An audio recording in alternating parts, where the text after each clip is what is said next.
Ве поздравувам и ви посакувам Божи благослов. Како што рече брат Зоран, ќе го слушнете мојот глас, но тоа ќе биде се од мене што ќе слушнете, бидејќи останатото е Божјата реч преку мојот глас. Затоа и повикувам, освен умот, да го отворите и Светото Писмо. Каде да го отворите, треба веќе да знаете. Кај требаше да го отвориме Светото Писмо? 3 глава, благодарам, точно. И тука ќе се запознаеме со концептот што апостол Павле го изразува со зборовите од слава во слава, како едно заокружување на серијата проповеди на оваа тема. Второ послание до Коринтијаните, 3 глава. Да, тоа е последниот, 18 стих. Меѓутоа, за да го разбереме 18 стих, ќе треба да почнеме од првиот. Затоа реков да се чита оваа глава, целата глава дома. Во многу библиски преводи носи наслов Служењето на новиот завет. Да се подсетиме на почеток со едно прашање. Кога Господ ќе дојде, а како што покажува времето, ќе дојаѓа многу скоро, или овој свет ќе се сотре самиот од себе, ако не дојде.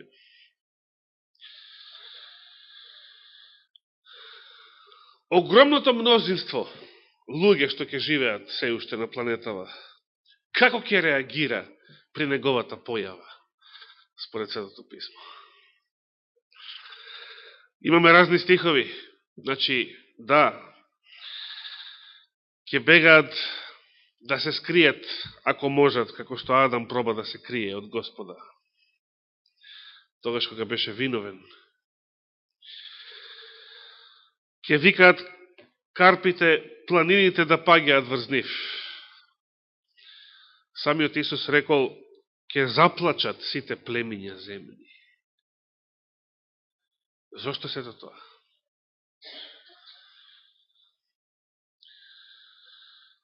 Ќе постои само една многу мала група на луѓе, во споредба со светот мала, иако по својот број таа воопшто не е мала. Затоа што еднаш ќе речам, срам да име на сите оние проповедници, теолози, водачи на црквата, кои што велат дека 144.000 е мала бројка. Со тоа луѓето признаваат, кога тоа го велат, дека тие самите, нивниот живот, нивниот начин на живот, нивните мисли, зборови и дела, не се такви, не се славни, не се облечени во Христовата слава, за да можат да го видат неговото лице кога ќе се појави. Но да почнеме. Апостол Павле ја започнува оваа глава, иако тоа е само продолжение на претходните негови мисли во ово послание, со зборовите: пак ли ќе почнеме сами да се фалиме пред вас? Или ни се потребни како на некои препорачувачки писма до вас или од вас? Апостол Павле тука ја отвора темата на легализмот, кој што постои во црквата од првиот век до 21. до ден денес. Апостол Павле се направил многу непријатели, не само во јудаизмот, туку и внатре во црквата, со неговата наука. Затоа на сите негови непријатели, сите оние кои што го обвинували дека го руши законот, дека внесува некои нови, сомнителни, погубни теории,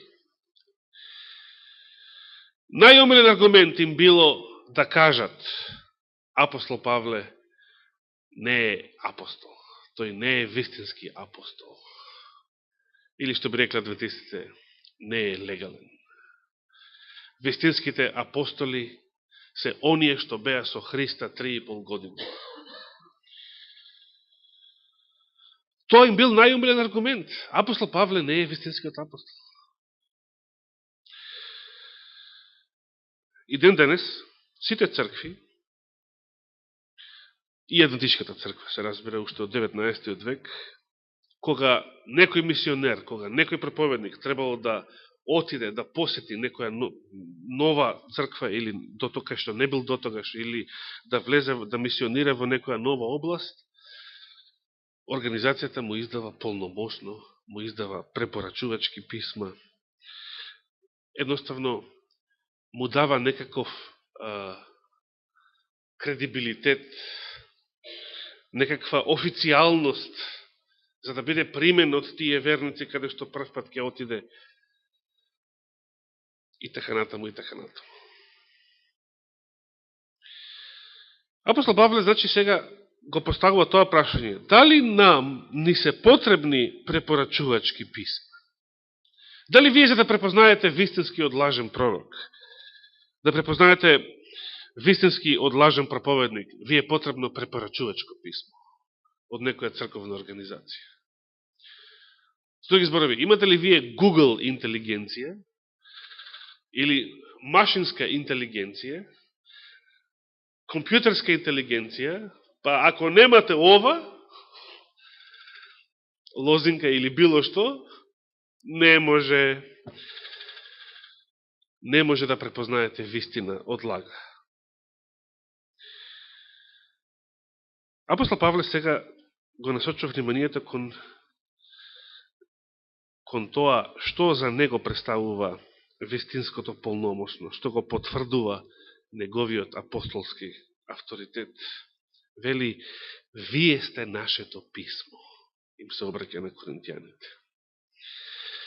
Вие сте нашето писмо, или полномошно, впишено во нашите срца, кое го познаваат и читаат сите луѓе. Што значат овие зборови? Значи, кога светот ги видел променетите животи на коринтијаните, најголемите блудници во Стариот век, коринтијаните, најрасипаните луѓе во Стариот век биле коринтијаните. Но кога светот ја видел благодатта, силата на благодатта, променетиот живот на овие поранешни блудници, идолопоклонници, бајачи и сето друго поред, тоа представувало најголемиот доказ дека Павле е вистински апостол, дека проповедал вистинска и здрава наука. Третиот стих. Јасно е дека вие сте Христово писмо, вели. Значи, што докажува дека јас сум од Христа испратен? Вие докажувате. Вашиот живот е тоа Христово писмо. Составено преку нашата служба, напишено не со мастило, туку со духот на живиот Бог. Не на камени плочки, туку на човечки срца. Тука сега ја менува темата и сака да не насочи да размислуваме понатаму од црковниот легализам, да отидеме понатаму во еврејскиот легализам. Таква сигурност во Бога имаме преку Христос, но не дека сме способни да помислиме нешто како од себе. Напротив, нашата способност доаѓа од Бога. Тој ни дал способност да бидеме слуги на новиот завет, не на буквата, туку на духот. Зашто буквата убива, а духот оживотворува.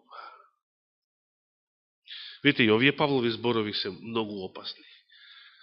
Не само за евреите од првиот век, и за мнозина во црквата, туку за мнозина адвентисти во 21. век се опасни овие зборови.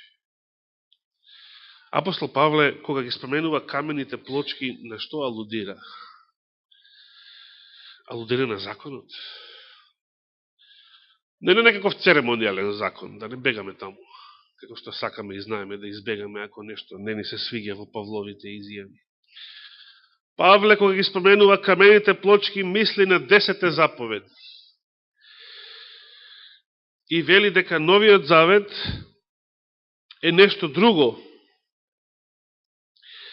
Новиот завет не е служба на буквата, туку на духот, зашто буквата убива, вели, а духот оживотворува. Сега ќе видиме зошто е тоа така. Зошто буквата убива? Зошто законот напишан на камени плочи носел смрт? Зато што законот осудува, токму така. Зато што законот имал сила да погуби 23.000 блудници во еден ден. Денес се мачат припадниците на самонаречената елита на овој свет. Самонаречена, бидејќи нивните платени медиуми, нив ги нарекуваат елита. За мене се живи мртовци, а не елита. Елита, вистинската елита, се оние кои што Господ ги избрал. Или Светото писмо ги нарекува како? Избраните. Овие кои што никој не ги избрал, самите себе си се нарекуваат елита преку нивните папагалски собствени медиуми.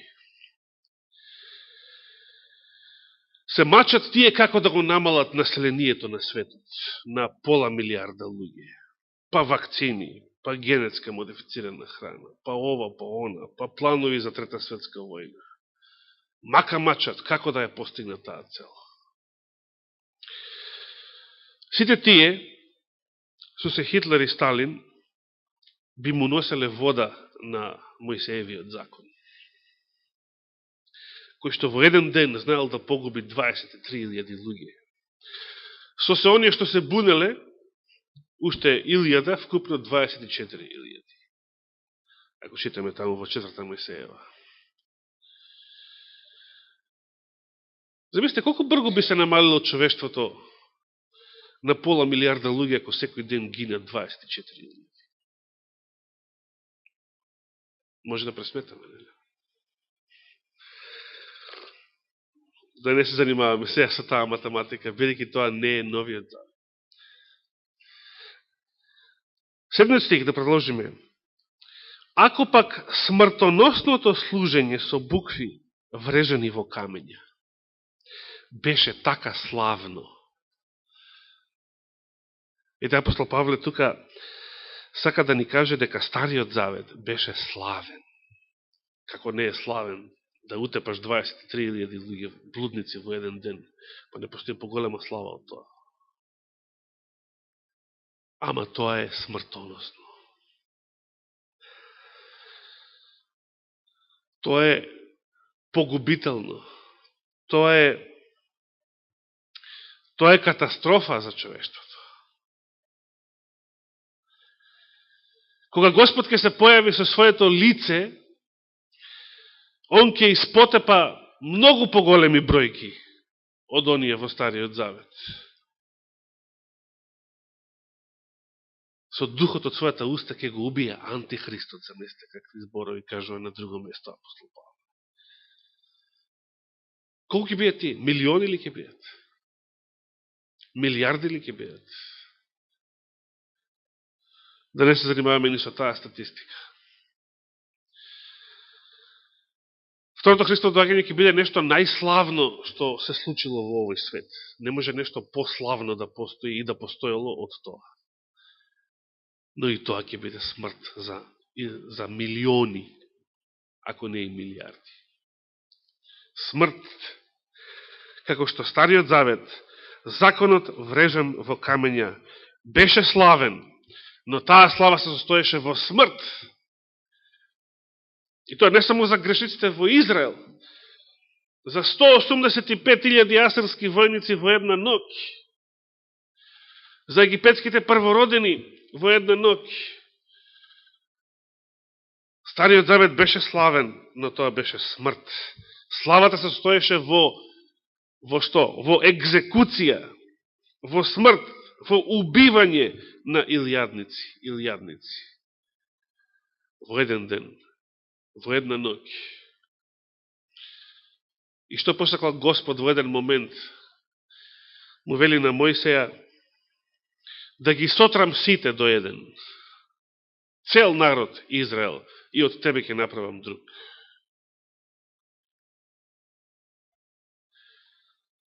Како да тоа не е истиот Господ, што го читаме во Новиот Завет. Сепак е истиот. Истиот кој што покажува две страни на својот карактер. Колку силно го мрази гревот, кој што нам ни е омилен, а од друга страна колку е милостив и колку повеќе попрво сака да спаси, отколку да погуби. Ако пак смртоносното служење со букви врежани во камења беше така славно, и тоа се кажува од ова што ја го споменав, не го споменува тоа, туку споменува некоја ситница, за да сватиме колку беше славно старозаветното служење. Вели, така славно што синовите Израелови не можеа да погледаат во лицето на Мојсеј поради минливата слава на неговото лице. Забележите го овој збор минливата, тоа е суштината. За да го разбереме последниот стих подоцна. Значи, Стариот Завет беше толку славен, што израелците не можеа да гледаат во лицето на Мојсеј, откако овој се симнал од Синај. Зошто? Ако читаме сега во Мојсеевиот закон, што таму се случува, како таму е опишан овој настан, неговото лице светеше. Лицето на Мојсеј светеше после 40 дена дружење со Господа на Синајската гора. А што веле израелците доле? Да си направиме теле. Затоа што овој Мојсеј, што отиде на планината, не знаеме што се случи со него. Може би загинал, може би зверки го убиле, го растргнале, може би скапува некаде. Како размислувал народот. А за тоа време Мојсеј се дружи со Господа и резултат на таа дружба, неговото лице светеше кога се симна од планината. Иако немаше да свети постојано понатаму, тоа беше минливо, привремено, но сепак светеше и тоа така сјајно светеше, што израелците не можеа да погледаат во лицето на Мојсеј, поради минливата слава на неговото лице. Значи, ако Стариот Завет бил толку славен, што привремената минлива слава на лицето на Мојсеј беше нешто што не можат да го гледаат израелците, а за другите грешници да не зборуваме, тогаш колку пославно ќе биде служењето на Духот. Новиот Завет е поголема слава. Зошто? Како што Христовото лице, кога го виделе апостолите, тројцата апостоли, при неговото преображение, или кога ќе се појави на крајот од историјата. Христовото лице, неговата слава, тоа е неспоредливо пославно со она Мојсеево лице во кое што израелците не можеа да гледаат, заради одразот на Господовата слава. Огледалото. Мојсеј бил огледал на Господовата слава, како што законот е огледал. Но ништо повеќе, не е средство за чистење. Само огледало. Новиот Завет е многу пославен, затоа што не се состои во убивање на грешниците, во смрт, во погубување, екзекуција, туку во нивно спасување, преобразување. претворање од непријатели, како што бил самиот Павле, во пријатели и дури службеници на вистината, на Христа, на неговата црква.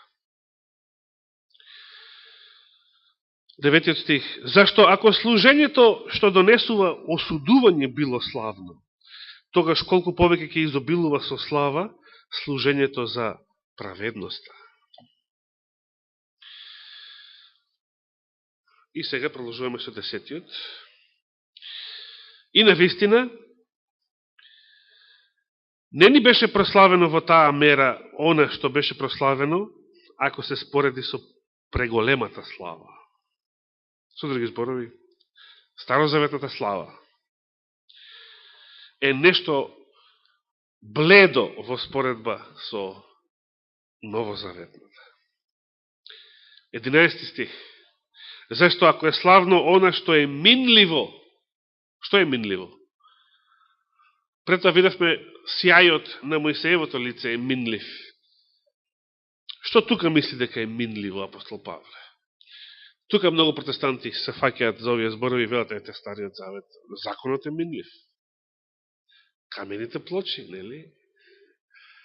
За 10 заповеди, тоа е Стар Завет, тоа више не важи. Дали апостол Павле вели дека законот е минлив?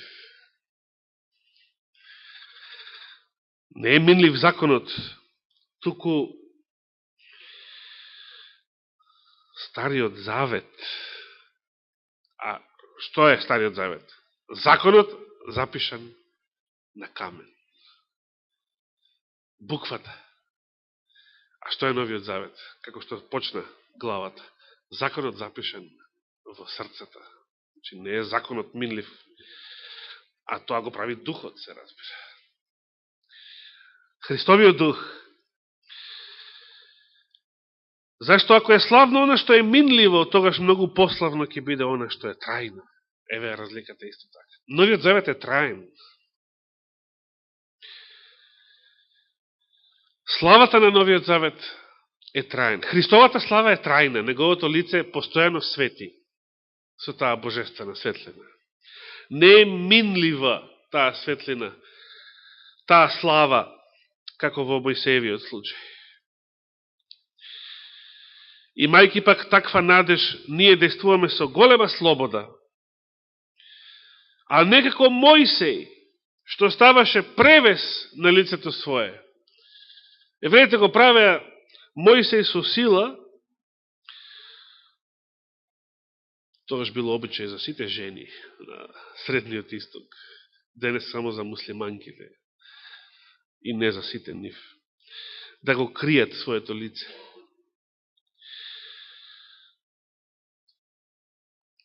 Зошто Мојсей морал да го крие своето лице, да става превес на истото? За да не можат синовите Израелови да го видат крајот на минливото. Тука сега апостол Павле многу бргу воведува една мисла, која што малку треба да ја разбереме пред да продолжиме понатаму. Што кажува? Прво човечки да прашаме, зошто Мојсей ставал превес на своето лице? Зошто морал со сила да се прави муслиманка? Затоа што евреите не можеле да гледаат во неговото лице. Не можеле да го слушаат кога ги пренесува Божите заповеди, кога им зборува воопшто. Не можеле да гледаат во него без да има превес на своето лице. Не можеле да ја издржат таа минлива слава, тоа огледало. Меѓутоа, со самото тоа што Мојсей ставал превес, што значило тоа? Значило сокривање на Божјата слава од што? Од народот. И сега Мојсей кажува закони, кажува уредби и се што народот сваќа од Стариот Завет е што? Тие закони и уредби и правила, а не ја гледа славата, бидејќи е сокриена од превезот. Затоа вели, заради тој превес сега апостол Павле го зема како символ на слепилото на израелците. Синовите Израелеви не може да го видат крајот на минливото, не може да видат дека Стариот Завет, а тука спаѓа се, сите нивни надежи за земско царство, Давидово, Соломоново, било какво, сите нивни надежи за земска слава, сето тоа спаѓа во Стариот Завет. Не можеле да видат дека е тоа нешто минливо, дека тоа не се враќа, дека тоа и не треба да се врати, како што Југославија не се враќа. А мнозина би сакале да се врати, нели? И мнозина адвентисти би сакале да се врати. Кога ние збориме за една Југославија или за некој друг, да речеме други држави, евреите копнееле да се врати славата на Давидовото и Соломоновото царство. Земската слава. И затоа сакале да веруваат само во таков Месија, што ќе го врати тоа. Или ќе го направи нешто пославно, ама пак нешто земско, пак нешто минливо во суштина. Стариот Завет, можеме да речеме, бил нешто најславно што го имал овој свет. Бидејќи Стариот Завет е дел од светот. Евреите се дел од светот, не се надвор од светот. Како што тоа Христос ке го рече за своите следеници, дека не се од светот. Кога луѓето денес слават разни идоли, од било кој тип, сите тие можеме да ги собереме заедно, било да се голи или облечени, и да ги наречеме ѓубре во споредба со славата на Стариот Завет. И во споредба со славата на Давидовото и Соломоновото царство нека биде. Бидејќи славата на таа, значи, господовата држава во овој свет, тоа било Стариот Завет. Како што Христос ке рече, моето царство не е од овој свет, а да беше, самите евреи ке се бореа на моја страна, наместо сега да ме обвинуваат пред тебе, Пилате. Значи, моето царство не е од овој свет, но Стариот Завет беше Божјата држава во овој свет и затоа велам дека Стариот Завет, Божјата држава, теократијата во овој свет, силата на законот во овој свет, беше најславното нешто што постоело во овој свет. Но тоа е нешто минливо. Дори самиот Господ со својата божествена слава, со таа шекина, живееше на земјата, живееше во Ерусалим, во светината на светините, во Соломоновиот храм, над плочите со 10 заповеди. Но тоа беше исто така минливо. Господ повеќе не е таму. Таа слава исто така ги напушти, како што споменавте дека Духот Божи го напушти Самсона. 14 стих. Но умовите нивни заслепеа. Бидејќи и до ден денес, кога се чита Стариот Завет, евреите и ден денес го читаат. И ден денес во синагогите во 21. век го читаат Стариот Завет. Но читајќи го Стариот Завет, се уште не разбираат што. Кога се чита Стариот Завет, се уште им стои истиот превес, значи не ја гледаат Божјата слава, зашто само Христос го симнува. Само Христос може да го симне тој превес. Само во Христа можете да ја видите Божјата слава откриена, без да се исплашите, без да побегнете од неја и да побарате дупка за криење.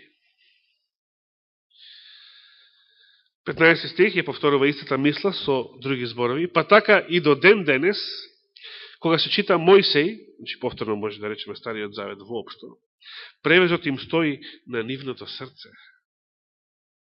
Но кога ќе се обратат кон Господ, превезот им се симнува. А Господ е Духот. Како што Новиот Завет, нели, е службата на Духот. И каде што е Духот Господов, таму има слобода. Таму нема страф, бегање, криење. Таму има слобода. Законот беше славен, но израелци се плашеа од него. Со право се плашеа, бидејќи беа грешници. Толку се плашеа што не може да гледат во Мојсеевото лице. Но што кажува во Евреите истиот апостол во врска со Мојсей, како пак Мојсей, самиот Мојсей како реагирал заедно со целиот народ, кога Господ го изговарал законот на еден славен, преславен начин од Синајската гора. Како реагирал самиот Мојсей заедно со народот. Имаме еден таков опис во посланието до евреите.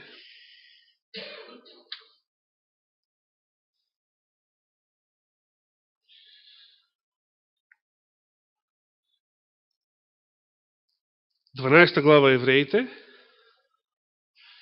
каде правиме една мала дигресија. Отворете во 12 глава евреите,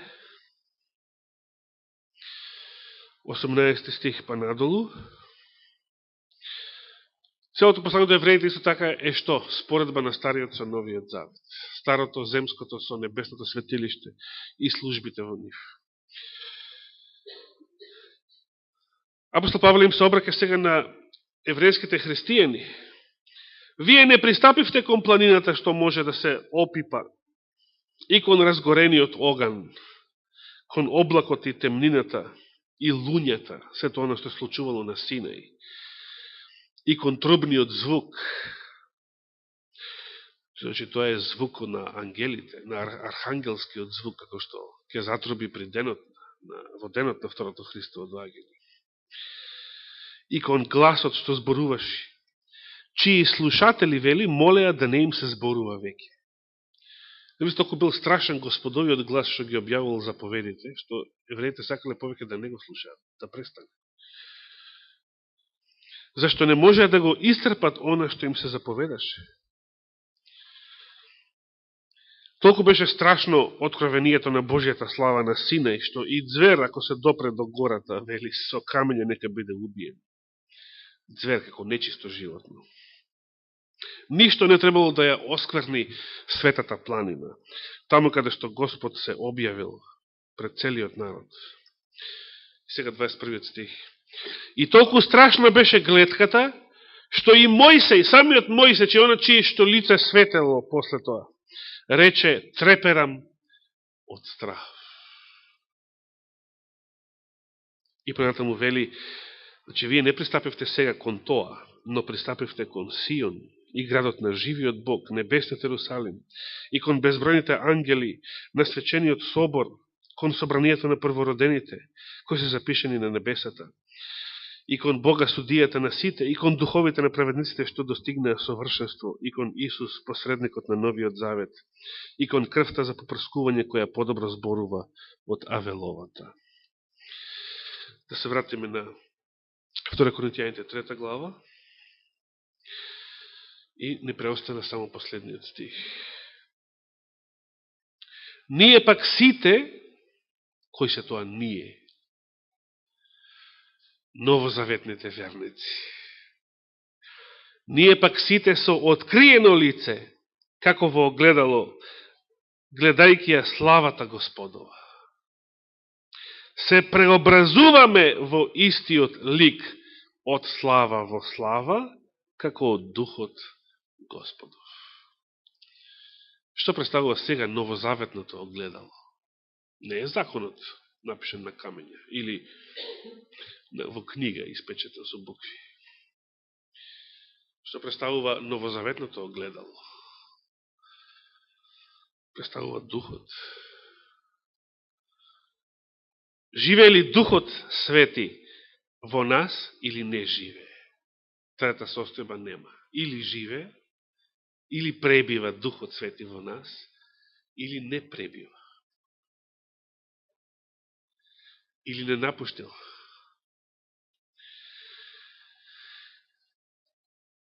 Службата на Новиот Завет беше тоа. службата на Духот, кој оживотворува. Така е тоа законот, ама не е веќе на камења. Не е буква. Туку е силата на Светиот Дух во животот на преобразени верници. Не само покајани, кои што ќе си грешат и понатаму, туку преобразени верници. Таквите немаат страв, таквите имаат слобода, таквите со радост ја гледаат со отворено лице, со откриено лице, Господовата слава. И гледајќи Господовата слава се преобразуваат. Зошто евреите не беа преобразени? Бидејќи не ја гледаат Господовата слава. Имаше превес кој што им ја криеше пред очи. Се преобразуваме во истиот лик, од слава во слава, како од Духот Господов. И што значи сега ова од слава во слава? Ја напуштаме минливата слава, Стариот Завет, и влегуваме во вечната слава, Новиот Завет. Ако кај што го споменавме Стариот Завет, тука спаѓа сето друго што е минливо. Сето тоа што е далеку по-неславно од него. Се што е минливо во овој живот и во овој свет, а што сме го сметале за славно, може би сме уживали и сме се радувале на тоа, не речем повторно, дали е тоа Југославија или разни други идоли, тоа поминало. Тоа е мртво. Тоа е и да било славно, како што беше Стариот Завет, е минливо. Нема фајде од тоа.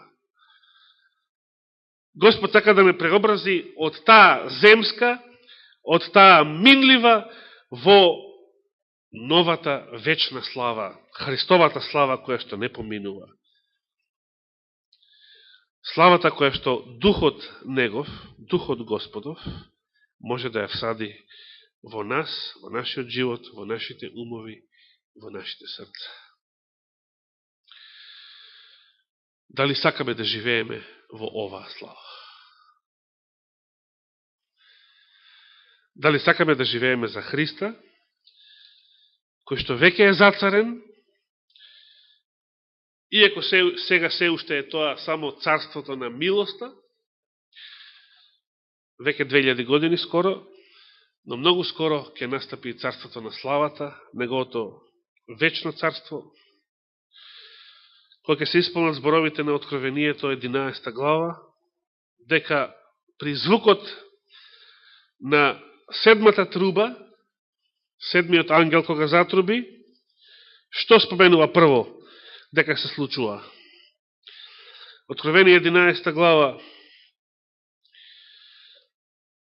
15 стих, затруби и седмиот ангел, и по небото одекнаа силни гласови кои викаа, што? Царството на светот стана царство на нашиот Господ и на неговиот Христос, и тој ќе царува во сите векови. Поточно, многу други преводи и оригиналот велат, царствата на овој свет, сите држави, царствата на овој свет, стана царство на нашиот Господ и неговиот Христос.